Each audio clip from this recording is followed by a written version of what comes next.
My dad was hard of hearing profoundly. By medical terms, he had an 85 to 95% loss in each of his ears. He really couldn't understand anything unless he could see what you were saying.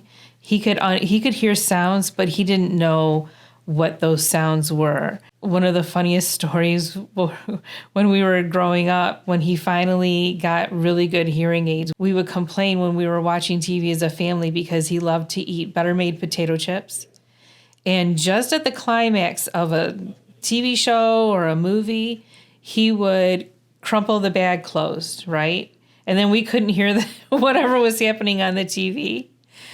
And we'd say, "Dad, stop." And he couldn't understand why we were upset. After he got the hearing aids, he would crumple the bag closed and he couldn't stand the sound because it was so loud. And he's like, "I get it. Now I understand why you used to yell at me." He didn't realize that, potato chip bags made a sound when you closed them. In person, you had to look at him when you were talking to him. He had to be able to see your lips. And so if you talk to him like this, you could get grounded in my household growing up. And in fact, I did. When you're a kid and you're arguing with your parents and you just want to be sassy, the best way and easiest way to be sassy in my household was to, when you're being lectured to by your parent, was just to, even if you weren't saying something, you would get grounded because he'd say, "I don't know if you're saying anything, you're grounded."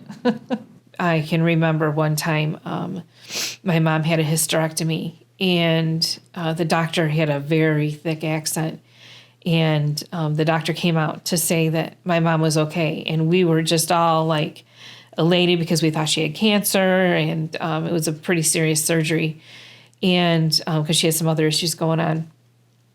And when the doctor came out, we were all involved in hearing what was going on and that mom was okay, that for a second we forgot that dad was not understanding anything that was going on. And he just grabbed me and he said, "What is happening?" And then I re-explained everything to him and realized that we had to make sure that he was understanding and that he could ask any questions of the doctor that he wanted. So then we stopped the doctor and said, "Okay, we got to make sure that my dad's understanding and that he can ask questions." So then we made sure that he could do that.